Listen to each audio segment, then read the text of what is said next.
যুক্তরাষ্ট্রের স্টেট ডিপার্টমেন্টের ব্রিফিংয়ে আবারও উঠে এসেছে নোবেলজয়ী ডক্টর মোহাম্মদ ইউনূসের বিরুদ্ধে সরকারের অব্যাহত হয়রানির প্রসঙ্গ। ডক্টর ইউনূসের বিরুদ্ধে আইনের অপব্যবহার হলে বাংলাদেশের আইনের শাসন প্রশ্নবিদ্ধ এবং সরাসরি বিদেশি বিনিয়োগকে বাধাগ্রস্ত হবে বলে সতর্কতা উচ্চারণ করেন মুখপাত্র ম্যাথিউ মিলার।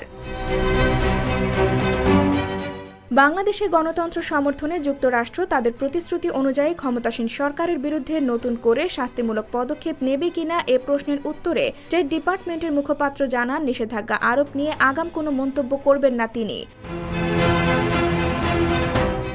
মঙ্গলবার স্টেট ডিপার্টমেন্টের নিয়মিত ব্রিফিংয়ে এক সাংবাদিক জানতে চান, শান্তিতে নোবেল জয়ী যুক্তরাষ্ট্রের প্রেসিডেন্সিয়াল মেডেল অব ফ্রিডম এবং কংগ্রেশনাল গোল্ড মেডেলে ভূষিত ডক্টর মোহাম্মদ ইউনূসকে গত রোববার বাংলাদেশের একটি কোর্টরুমে লোহার খাঁচার ভিতরে প্রবেশ করানো হয় এবং এ বিষয়ে প্রতিক্রিয়া জানাতে গিয়ে ডক্টর ইউনূস বলেন, আজ আমি অভিশপ্ত জীবনের শীর্ষ পর্যায়ে পৌঁছেছি।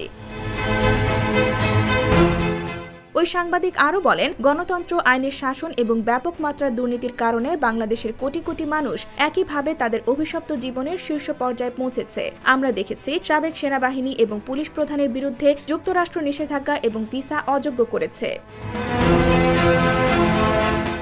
গত বছরের ৭ জানুয়ারি জালিয়াতির নির্বাচনের পর আপনারা কি মনে করেন যে ক্ষমতাসীন সরকারকে জবাবদিহিতার আওতায় আনতে ঘোষিত ওই পদক্ষেপগুলোই যথেষ্ট, নাকি গণতন্ত্রপ্রিয় বাংলাদেশিদের সঙ্গে একাত্মতা জানাতে আপনারা অধিকতর শাস্তিমূলক পদক্ষেপ গ্রহণ করবেন?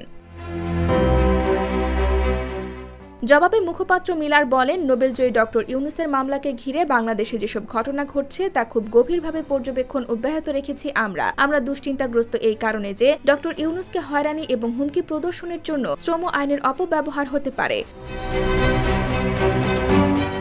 সরকারের প্রতি ফের সতর্কবার্তা উচ্চারণ করে মিলার বলেন, আমরা এ বিষয় নিয়ে উদ্বিগ্ন যে শ্রম এবং দুর্নীতি দমন আইনের কল্পনাপ্রসূত অপব্যবহার বাংলাদেশের আইনের শাসনকে প্রশ্নবিদ্ধ এবং সরাসরি বিদেশি বিনিয়োগকে বাধাগ্রস্ত করবে। বিচার প্রক্রিয়া চলমান অবস্থায় আমরা বাংলাদেশ সরকারকে বারবার আহ্বান জানাই, ডক্টর ইউনূসের মামলার বিচারে যেন ন্যায় এবং স্বচ্ছতা বজায় রাখা হয়।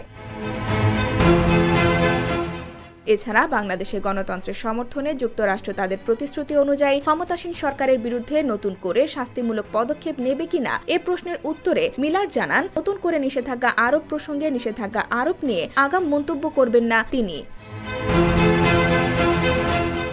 IBTV USA, new York.